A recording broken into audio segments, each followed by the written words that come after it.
2024년 6월 10일 연중 제10주간 월요일 제1독서 열왕기 상권의 말씀입니다. 그 무렵 기랏의 티스베에 사는 티스베 사람 엘리야가 아합에게 말하였다.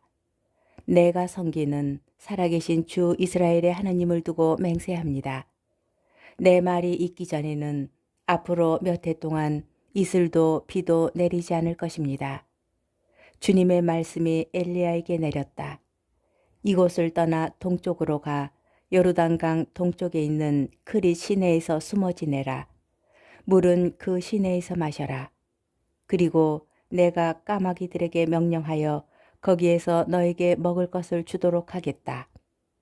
엘리야는 주님의 말씀대로 요르단강 동쪽에 있는 크릿 시내로 가서 머물렀다. 까마귀들이 그에게 아침에도 빵과 고기를 날라왔고 저녁에도 빵과 고기를 날라왔다. 그리고 그는 시내에서 물을 마셨다. 주님의 말씀입니다. 복음, 마테오복음 5장 1절에서 12절의 말씀입니다. 그때 예수님께서는 군중을 보시고 산으로 오르셨다. 그분께서 자리에 앉으시자 제자들이 그분께 다가왔다. 예수님께서 입을 여시어 그들을 이렇게 가르치셨다. 행복하여라 마음이 가난한 사람들, 하늘나라가 그들의 것이다.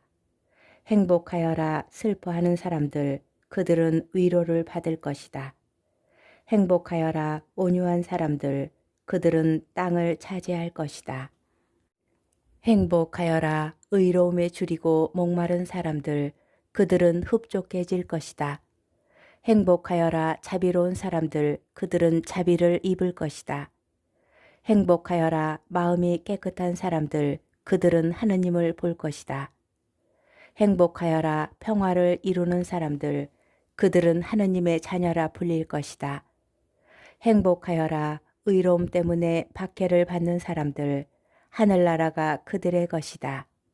사람들이 나 때문에 너희를 모욕하고 박해하며 너희를 거슬러 거짓으로 온갖 사악한 말을 하면 너희는 행복하다. 기뻐하고 즐거워하여라. 너희가 하늘에서 받을 상이 크다. 사실 너희에 앞서 예언자들도 그렇게 박해를 받았다. 주님의 말씀입니다. 오늘의 묵상. 행복하여라 마음이 가난한 사람들, 하늘나라가 그들의 것이다. 바이올린 장인 마틴 슐레스케는 바이올린을 만드는 과정에서 얻은 통찰과 함께 이 말씀을 묵상합니다. 그는 훌륭한 바이올린을 만들 수 있는 울림이 좋은 목재를 찾으러 높은 산에 올라갑니다. 높은 산에 빽빽하게 자라는 나무들은 햇빛을 받으려고 빛이 들어오는 곳을 향하여 가지를 뻗칩니다. 그러다 빛을 받지 못한 가지들은 시들고 말라 죽습니다.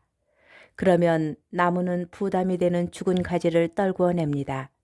안타까운 일처럼 보이지만 사실 죽은 가지가 떨어져 나간 바로 그 자리는 나이테가 얇고 섬유질이 길고 단단해져 질 좋은 울림 목재가 됩니다. 우리도 하느님의 빛으로 나아가지 못하여 죽은 부분, 우리에게 부담을 지우는 부분이 있습니다. 바로 악습과 악덕입니다. 이 부분은 하느님의 빛으로 나아가지 못하고 죽어 있으면서 몸과 마음에부터 부담을 주고 있습니다. 죽은 가지를 떨구는 나무의 지혜를 기억하여야 합니다.